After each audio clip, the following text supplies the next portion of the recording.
Hello दोस्तों, नमस्कार। मैं हूं आपका रिकी कुमार और आप लोग देख रहे हैं एक्टिंग इज माय लव। दोस्तों, यदि चैनल पर नए आते हैं तो इसे सब्सक्राइब कर लें, बेल आइकन दबा के ऑल वाला नोटिफिकेशन क्लिक कर दें और वीडियोस को लाइक भी किया करें। तो आज का थंबनेल देखा होगा आप लोगों ने, वेलकम बैक प्रभास का।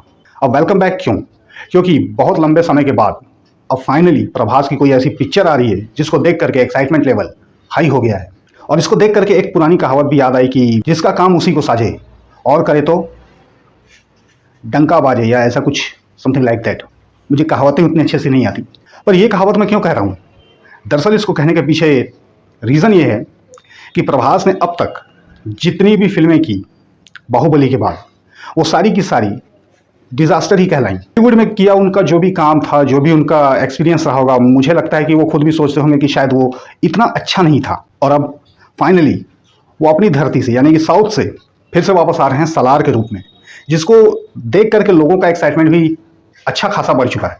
हालांकि कुछ लोग पहले जब आदि पुरुष आई तो उसके बाद मेरे भी कमेंट में किसी भाई ने कहा था कि बाइकआउट करो सलार को, क्योंकि प्रभास ने आदि पुरुष जैसी फिल्म की है। पर मैं कहूँगा कि भाई, सलार एक अलग फिल्म है और ये वहीं से आ रही है। तो ये जो फिल्म है, ये शायद सबकी उम्मीदों पर खरी उतर सकती है, ऐसा मेरा अंदेशा है। फिल्म का केजीएफ के साथ में क्या लिंक है, ये तो दोस्तों हर एक के मन में एक सवाल है।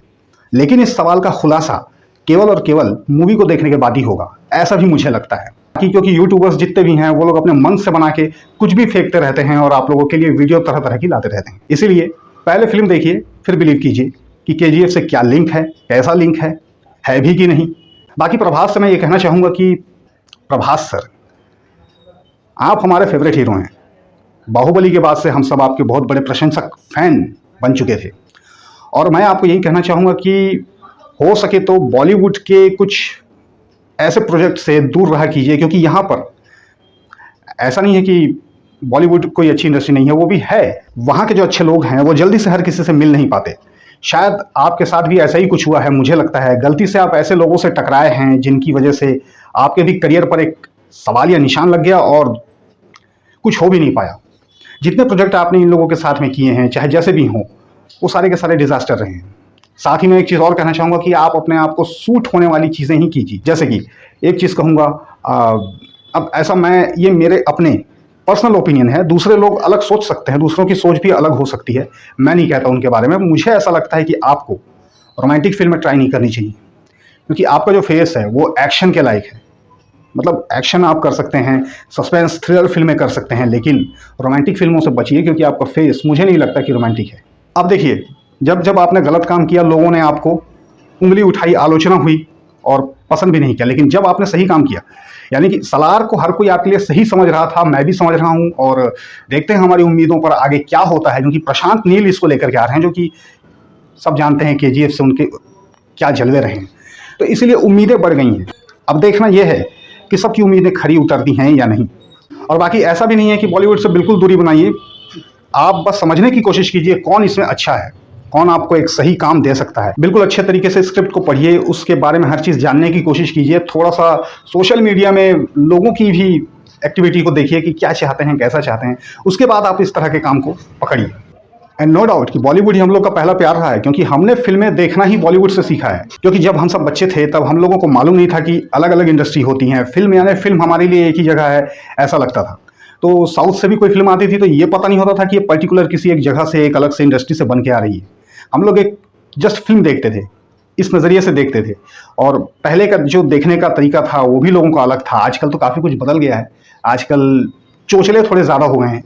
खैर, वो सब बातों को छोड़िए, जो भी है, अभी भी हम सब ये कहते हैं कि सिनेमा तो सिनेमा है, बस अच्छे और बुरे का फ़र्क होता है। तो आपको छांटना है कि आप अच्छे अच्छे फिल्में कीजिए, और आपसे बहुत उम्मीदें रहती हैं, बहुत एक्सपेक्टेशन रहती है लोगों की, और आपको हम पसंद करते हैं, अब भी करेंगे। लेकिन जस्ट मेरे जैसे कुछ फैंस ऐसे होते हैं, वो अपने लायक ही फिल्म को देखते हैं, वो हर फिल्म आपकी नहीं देख सकते।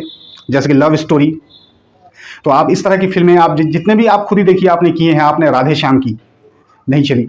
आपने आदि पुरुष की, जो कि आपकी ज़िंदगी की मैं कहता हूँ सबसे बड़ी भूल है, और ये पहली और आखिरी भूल होनी चाहिए। इसके बाद आपसे दोबारा ऐसी गलती ना हो, ऐसी मैं उम्मीद करता हूँ। इसके पहले आपने साहो की थी, वो एक एक्शन फिल्म थी, पर पता नहीं क्यों बॉलीवुड में आजकल लोग कुछ अलग ही फिल्म बना रहे हैं, अजीब तरह की फिल्में बन रही हैं। पहले जैसा बॉलीवुड नहीं रहा, पहले जैसे डायरेक्टर प्रोड्यूसर्स पता नहीं कहाँ चले गए। किन लोगों ने इस कमांड को संभाला है बॉलीवुड के, अब समझ में नहीं आता। आखिर ये है तो है किसके हाथों में?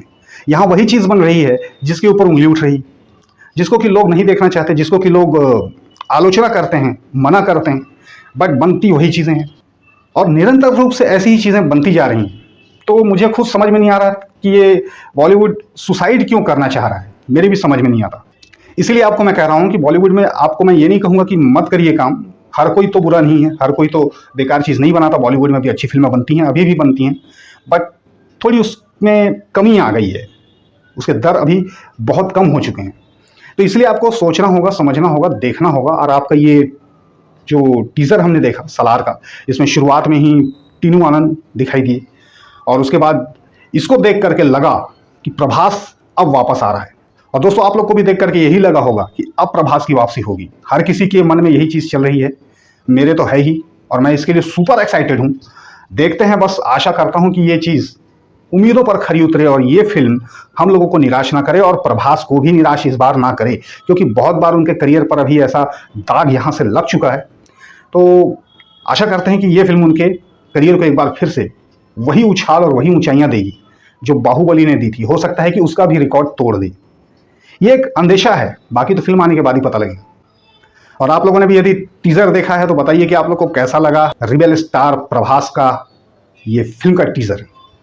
तो वही मैंने सोचा कि इस टीजर पर एक छोटी सी बातचीत करते हैं, क्योंकि देख करके कुछ मजा सा आ गया, इसीलिए मैंने बोला कि चलो यार आज बात करते हैं। फिल्म के अंदर में हर कैरेक्टर भी दमदार दिखाई दे रहा है, हर किसी का लुक भी बहुत अच्छा लग रहा है, प्रभास भी प्रभास की तरह लग रहे हैं। वरना अब तक की फिल्मों में जितने हम देखते आए उनको पता नहीं क्या हो गया था कि वो ऐसा लग रहे थे कि वही बाहुबली वाली प्रभास एहसास नहीं हो रहा था।